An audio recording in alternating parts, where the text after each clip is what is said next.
Happy Holi दोस्तों, कैसे हो आप सब। आप सबको बहुत बहुत बधाई हो होली की और होली की शुभकामनाएं हमारे यूट्यूब चैनल स्टडी अड्डा 95 की तरफ से और आपके प्यारे पवन सर की तरफ से आपको बहुत बहुत ढेर सारी शुभकामनाएं होली की। और ये होली आपके लिए इतनी खुशियाँ लेकर के आए कि आप अगले होली तक दूसरों की ज़िंदगी में खुशियाँ डालने के लायक हो जाओ, कहीं ना कहीं किसी की मदद करने के योग्य हो जाओ। बस यही दुआ है आपके लिए हमारी।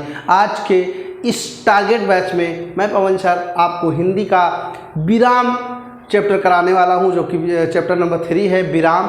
जो कि विराम से आज हम स्टार्ट करेंगे कि टाइप्स ऑफ विराम कितने होते हैं और विराम कहते किसे हैं। ठीक है, विराम चलिए स्टार्ट करते हैं बिना किसी देरी के साथ। विराम चिन्ह का मतलब होता है कि ठहराव। ठीक है, ठहराव,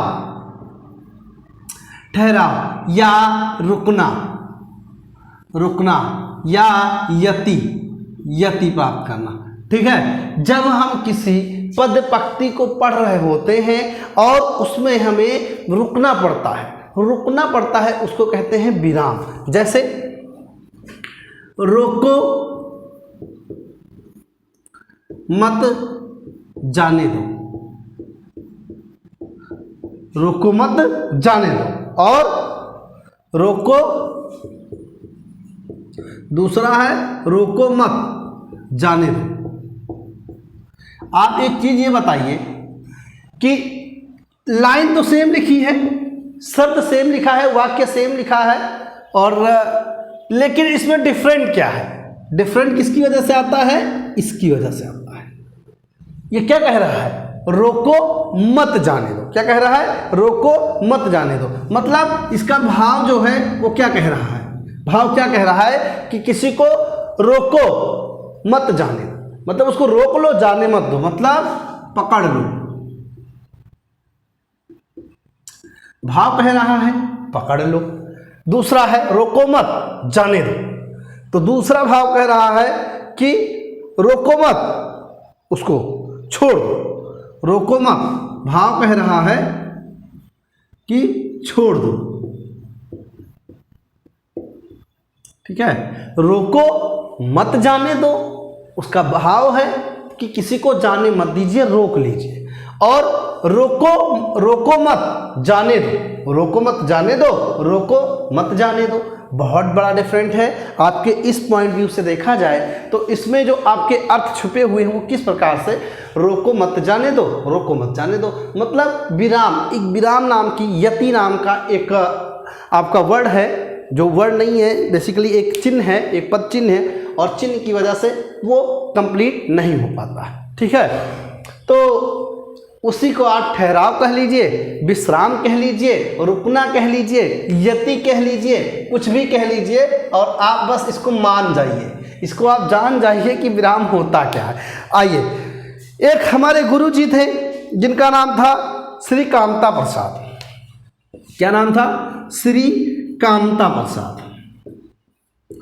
तो कामता प्रसाद जी ने कहा कि विरामों की संख्या कितनी होती है? 20। विराम की संख्या, विराम की संख्या कितनी होती है? 20। उन्होंने कितनी बताई विराम की संख्या? 20। अब उस 20 में विराम के प्रकार का मतलब हो गया कि ये नहीं कि हर जगह आपका यही लगेगा, ये लगेगा। देखिए, शब्दों के भाव के साथ, शब्दों के भाव के साथ हमको विराम लगाना चाहिए, चाहे वह अल्प विराम हो, चाहे वह पूर्ण विराम हो, चाहे वह एकत्रण विराम हो, या विस्मयादि विराम हो, या प्रश्नवाचक कुछ भी चिन्ह हो, लेकिन हमें उसके भाव के साथ ही लगाना पड़ता है। ठीक है, तो हाँ, एक चीज और कामता प्रसाद जी ने कहा है कि इस एक पूर्ण विराम को छोड़कर इन सब को अंग्रेजी में भी लिया गया है। कहाँ? अंग्रेजी में भी लिया गया है।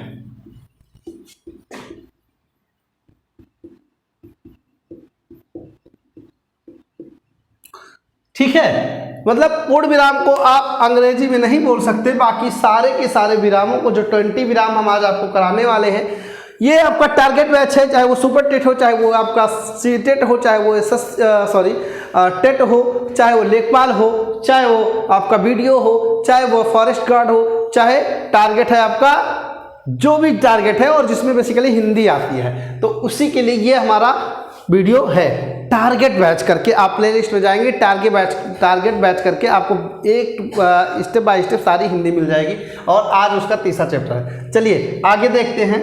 जो 20 प्रकार हमने पढ़ा है,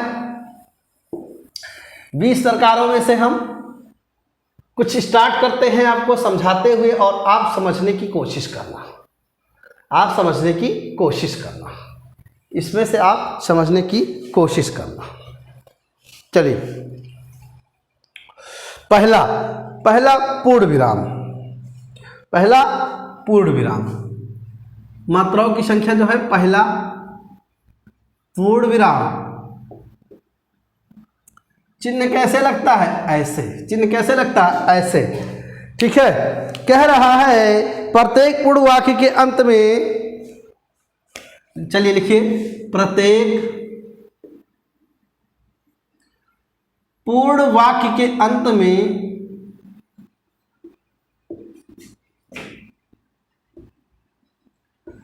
प्रत्येक पूर्ण वाक्य, जब आपका कोई वाक्य हो, सेंटेंस हो, कंप्लीट हो जाए तो उसके अंत में पूर्ण विराम का प्रयोग किया जाता है।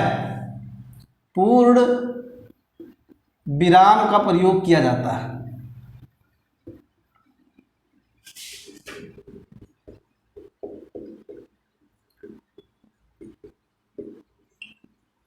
ठीक है, चलिए आगे बढ़ते हैं। एग्जाम्पल देखते हैं इनका। जैसे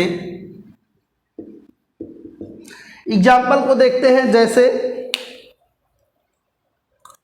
हमें पढ़ाई करनी चाहिए।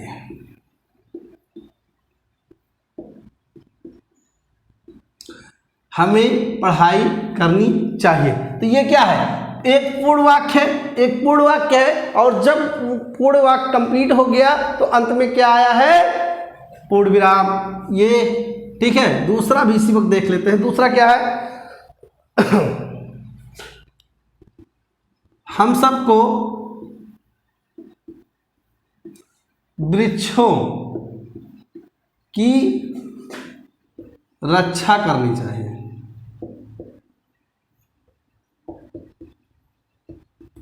हम सबको, अब बताइए, पूर्ण विराम लग गया या अंतिम में पूर्ण विराम लग गया? ठीक है, तो पूर्ण विराम का मतलब होता है कि पूर्ण रूप से, संपूर्ण रूप से विराम लेना या रुकना। चलिए दूसरा क्या है? अर्धविराम।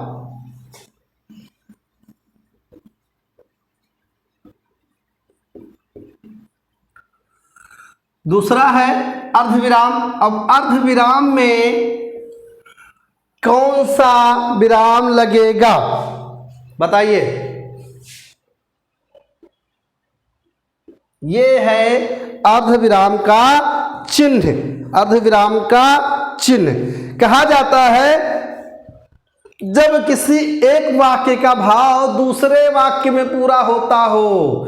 जब किसी एक वाक्य का भाव दूसरे वाक्य में पूरा होता हो अथवा दूसरे का भाव पहले वाक्य में पूरा होता हो तो उसे क्या कहते हैं? अर्धविराम। वहां क्या लगाते हैं? अर्धविराम। जब पहले वाक्य का भाव या अर्थ दूसरे वाक्य में या दूसरे भाव का अर्थ पहले वाक्य में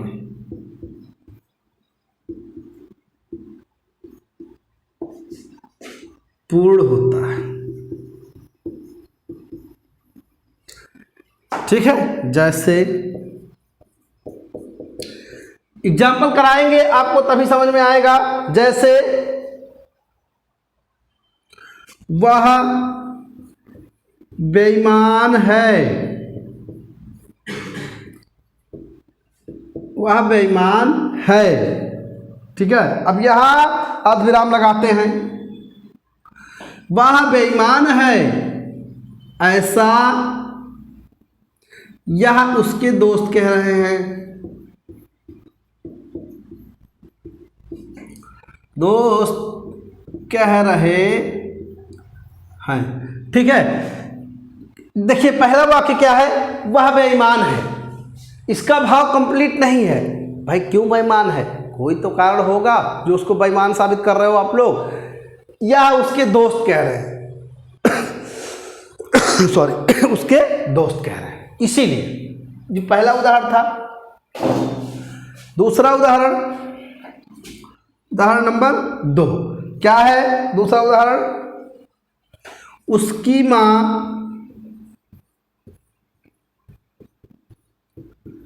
बीमार है। उसकी माँ बीमार है, उसकी माँ बीमार है, इसलिए वह स्कूल नहीं गया।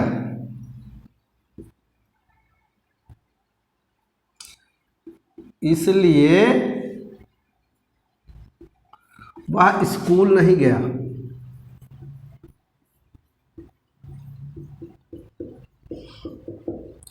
ठीक, उसकी माँ बीमार है इसलिए वह स्कूल नहीं गया। तो पूर्ण विराम और अर्ध विराम, कामता प्रसाद के अनुसार 2 विरामों में से हमने 2 विराम को 20 विराम में से 2 विराम हमने पढ़ा। एक पूर्ण विराम, प्रत्येक पूर्ण वाक्य के अंत में पूर्ण विराम लगता है, जैसे हमें पढ़ाई करनी चाहिए। दूसरा, हम सबको वृक्षों की रक्षा करनी चाहिए। अर्ध विराम, जब पहले वाक्य का भाव दूसरे वाक्य में तथा दूसरे भाव का अर्थ पहले वाक्य में पूर्ण होता है तो वहाँ क्या लगता है? अल्प विराम। जैसे वह बेईमान है तो इसका कहाँ लगा? ये। उसकी माँ बीमार है, उसका भाव कहाँ लगा? यहाँ। ठीक है, इसलिए वह स्कूल नहीं गया। तो ये है उसका कंप्लीट अर्थ। चलिए मिटाल दे रहे हैं आपको, आगे स्टार्ट करते हैं। तीसरा, उपविराम।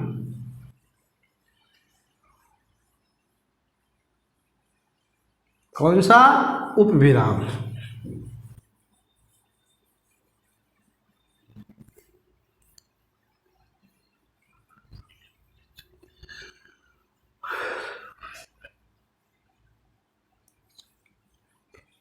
चलिए, उपविराम 3 नंबर।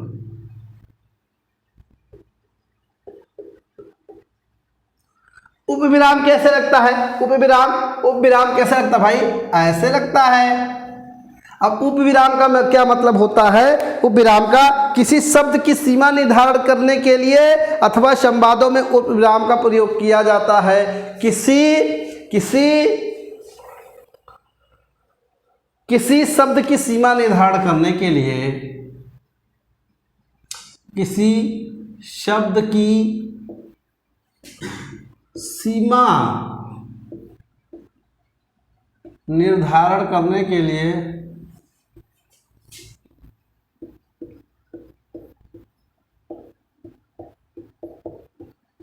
किसी शब्द की सीमा निर्धारण करने के लिए उपविराम का प्रयोग करते हैं।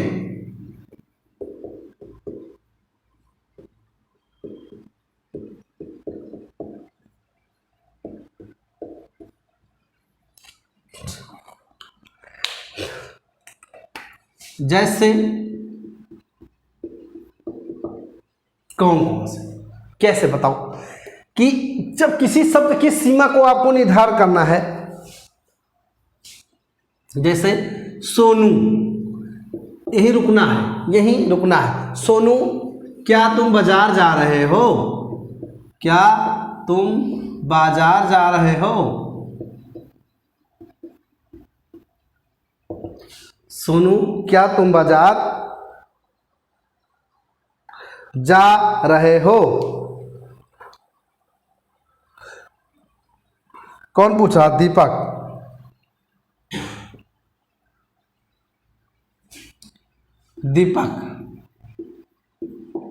नहीं, अभी नहीं।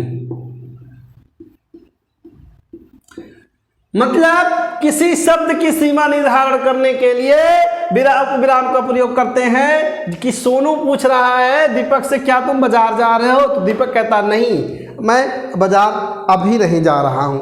ठीक है, अब बात करें, अब एक हो गया हमारा पूर्ण विराम, दूसरा हो गया अर्ध विराम, तीसरा हो गया उपविराम, चौथा होगा अल्प विराम।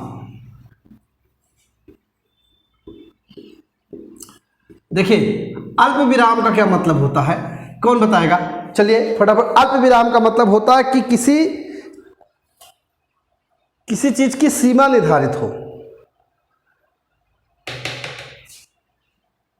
किसी चीज की सीमा निर्धारित हो, ऐसे लगता है। सीमा कैसे निर्धारित हो? इसकी सीमा निर्धारित होती है,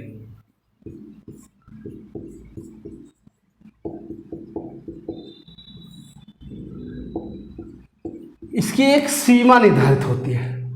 ठीक है, बहुत कम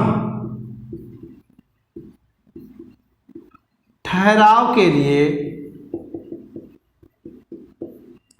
इसका प्रयोग होता है।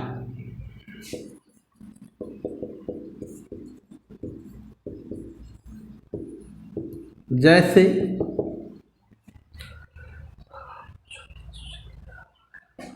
राम सुंदर। अब देखो एक चीज ध्यान रखना, सुंदर भी है सुशील भी है। राम सुंदर, सुशील और सबल व्यक्ति है।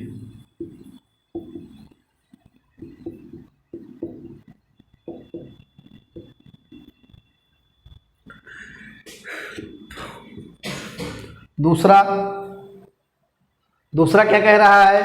दीपू एक सच्चा ईमानदार व्यक्ति है। दीपू एक सच्चा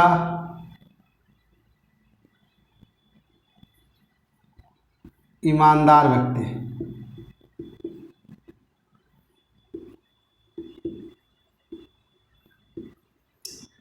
कि दीपू क्या है? सच्चा भी है और ईमानदार भी है, इसलिए एक क्षेत्र सीमा तय है कि यह दोनों है, इसलिए क्या होगा यहाँ पर अल्प विराम होगा।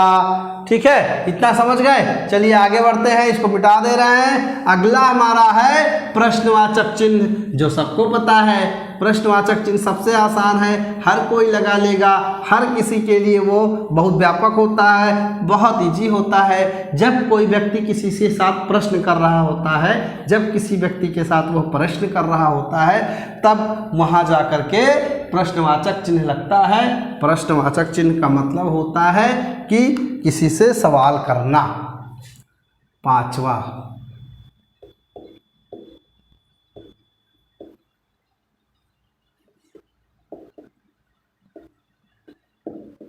प्रश्नवाचक।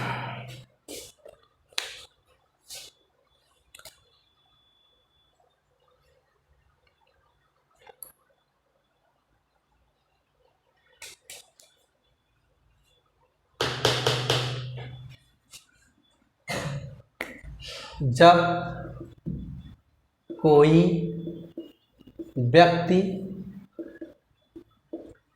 दूसरे व्यक्ति से प्रश्न कर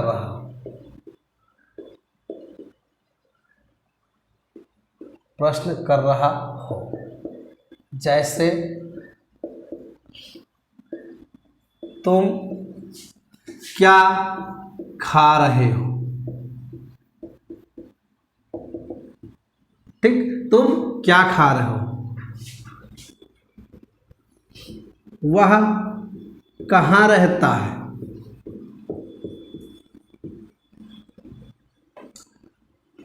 हिल गया। वह कहाँ रहता है? क्या तुम चोरी करते हो? भाव को पकड़िए। जब प्रश्न की सामने वाला किसी दूसरे से प्रश्न पूछ रहा हो तो वहाँ भाव को पकड़ना चाहिए। 6 नंबर पे देखते हैं कौन सा चिन्ह है। 6 नंबर पे चिन्ह है हमारा विस्मयादि बोधक चिन्ह।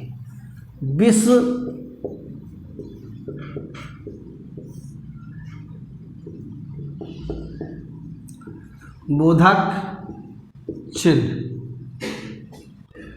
कैसे लगता है? ऐसे लगता है। कैसे? जब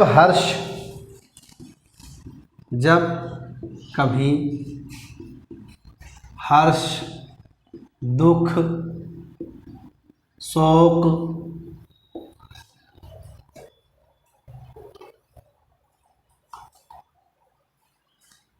घृणा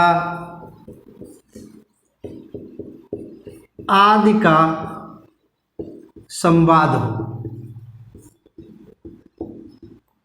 तो, जैसे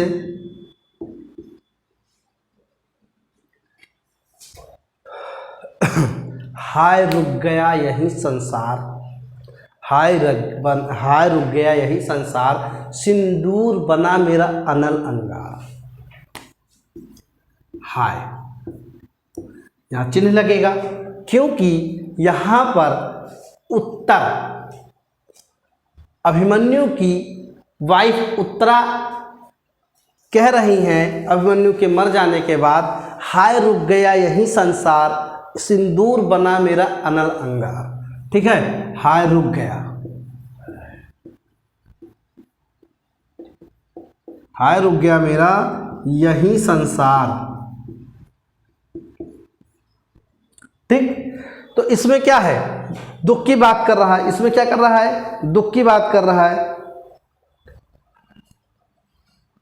फिर दूसरा देखते हैं, अरे अरे तुम मानोगे नहीं,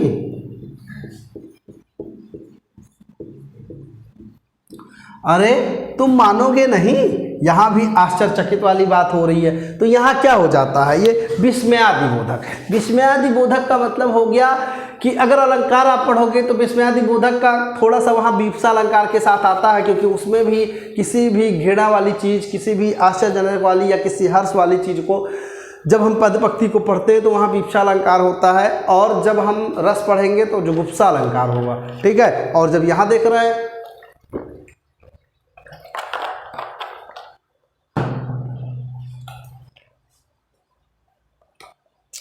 चलिए, 5वां पढ़ लिया, 6वां पढ़ लिया। अब देखते हैं 7 नंबर का।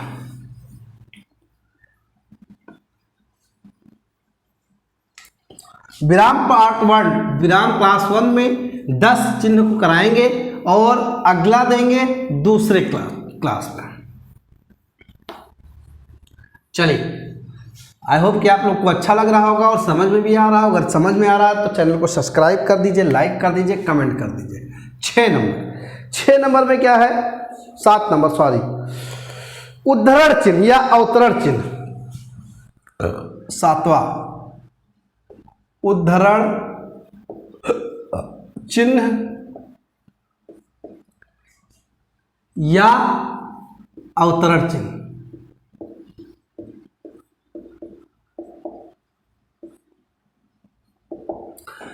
बात करें उद्धरण या अवतरण की तो ये 2 प्रकार के होते हैं। कितने प्रकार के होते हैं? ये 2 प्रकार के होते हैं। इनकी बात जब हम करेंगे तो ये 2 प्रकार के होंगे।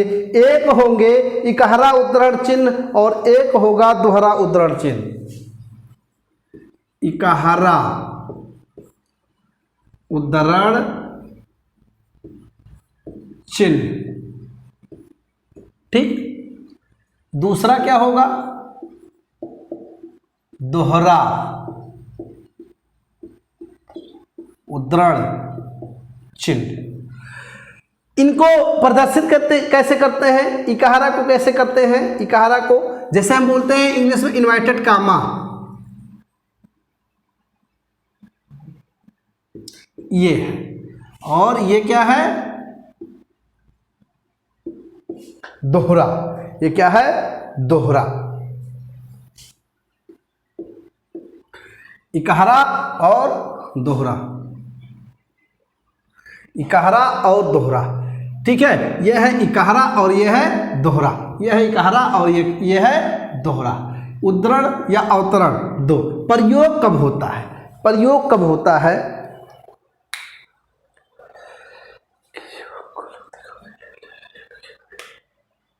पहला, किसी वाक्य को अलग दिखाने के लिए, किसी वाक्य को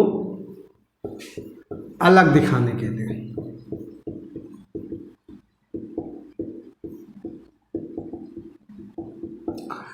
जैसे कभी,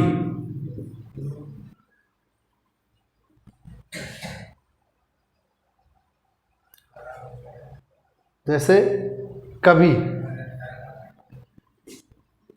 कवि कौन है? मुंशी प्रेमचंद।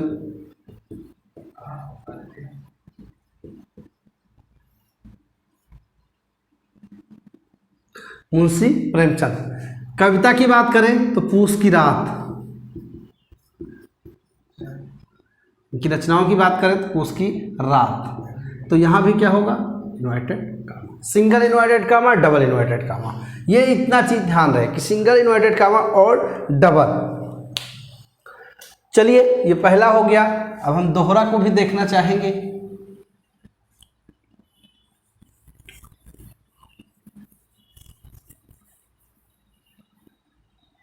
नंबर 2, दोहरा उद्धरण चिन्ह।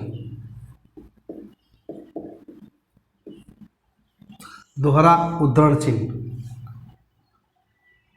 ये है भाई दोहरा। दोहरा कब लगता है? जब परिभाषा, प्रत्यक्ष, कथन, कहावत, प्रसिद्ध पंक्तियों को लिखते समय दोहरा उद्धरण का प्रयोग करते हैं। परिभाषा, जब कोई परिभाषा लिखते हैं, कोई प्रत्यक्ष लिखते हैं, कोई कथन लिखते हैं, तब पंक्तियों में प्रयोग करते हैं।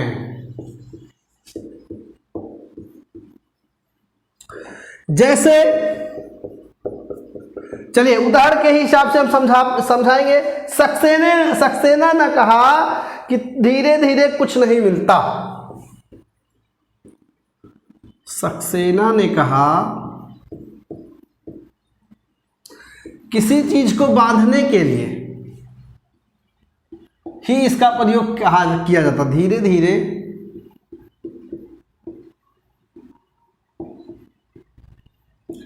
कुछ नहीं मिलता, धीरे धीरे कुछ नहीं मिलता। ये था पहला। ये है दूसरा भी, उठो जागो और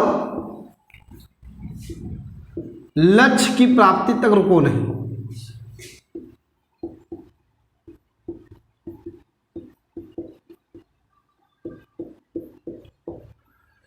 इकहरा में था कि किसी भी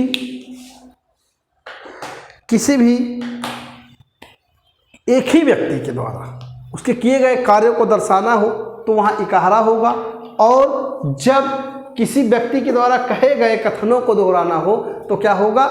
दोहरा।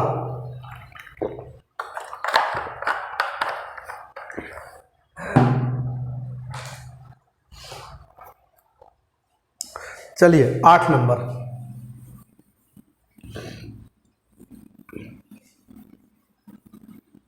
चलिए 8वां, संयोजक। योजक और संयोजक में अंतर है भाई साहब। योजक, संयोजक, सामाजिक सब एक होता है, कोई अंतर नहीं होता, परेशान मत होइए। योजक, संयोजक, योजक, संयोजक, समासिक।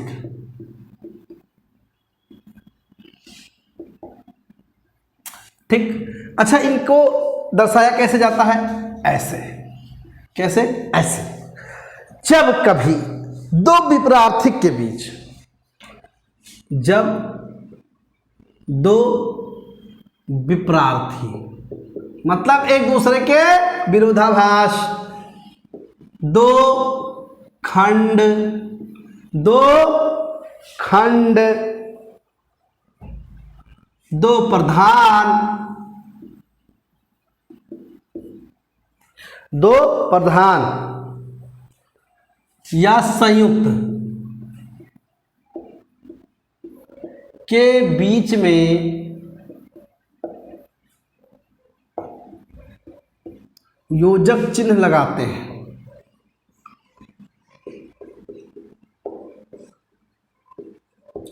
ठीक है, बात करें पहला विपरार्थी, दूसरा खंड प्रधान,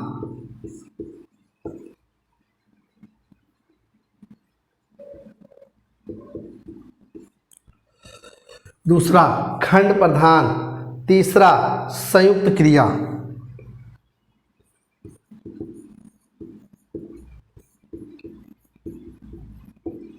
संयुक्त क्रिया फिर क्या है? चौथा सा सी के पहले।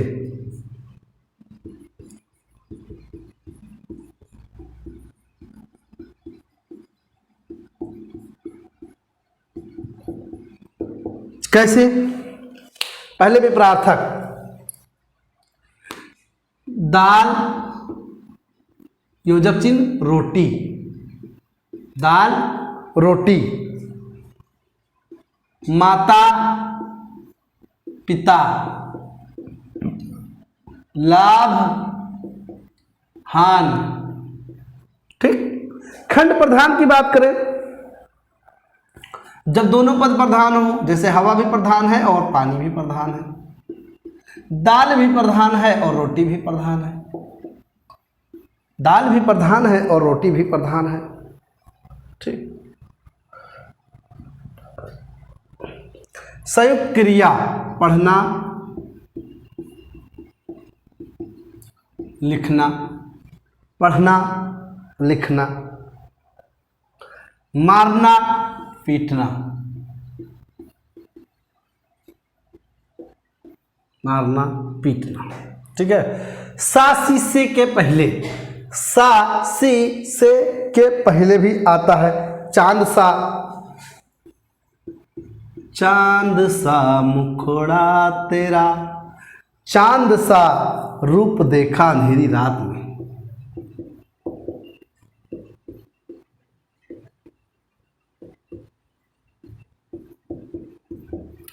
ठीक है। तो योजक, संयोजक, समासिक पद, जब दो विपरार्थी हो, दो खंड, दो प्रधान हो या दो संयुक्त के बीच में योजक चिन्ह लगाते हैं। विपरार्थी, खंड प्रधान, संयुक्त क्रिया या सा शीशे के पहले चांद सा मुखड़ा देखा, हाथी चांद सा टीला, या जिसमें सा हो, जिसमें सा शीशे हो। ठीक है, उसी में योजक चिन्ह लगाया जाता है। योजक चिन्ह तो हो गया भाई। अब इसके बाद 9 नंबर का आता है, कौन सा? 9 नंबर आप लोग बताइए। इसी से थोड़ा सा बड़ा, सेम चिन्ह है पर थोड़ा सा बड़ा है, इससे थोड़ा सा बड़ा, इससे थोड़ा सा बड़ा। कैसे, क्या नाम देंगे उसको? निर्देशक चिन्ह। क्या? 9 नंबर का, सॉरी 9 नंबर का निर्देशक चिन्ह। बस थोड़ा सा बड़ा, थोड़ा सा बड़ा।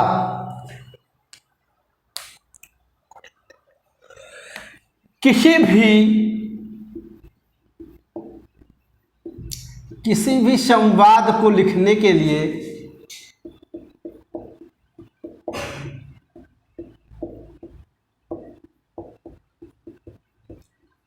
किसी भी संवाद को लिखने के लिए या वाक्य में पद का विवरण देने के लिए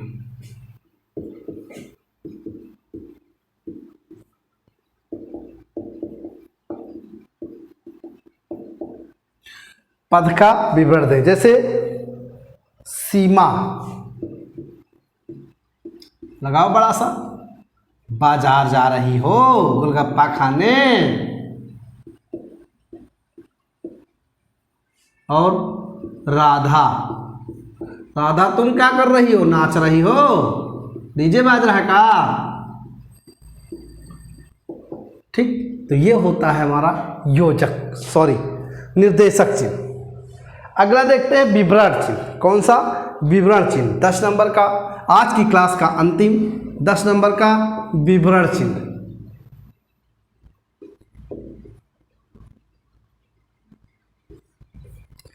चलिए फिर से लिखते हैं भाई,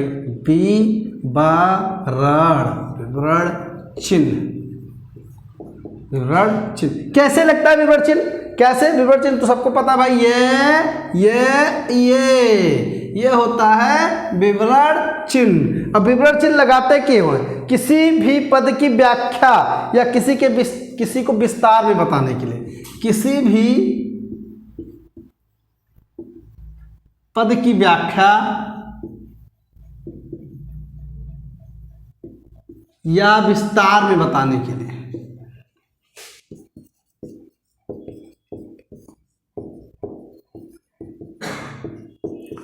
विस्तार में बताने के लिए। ठीक, जैसे विशेष,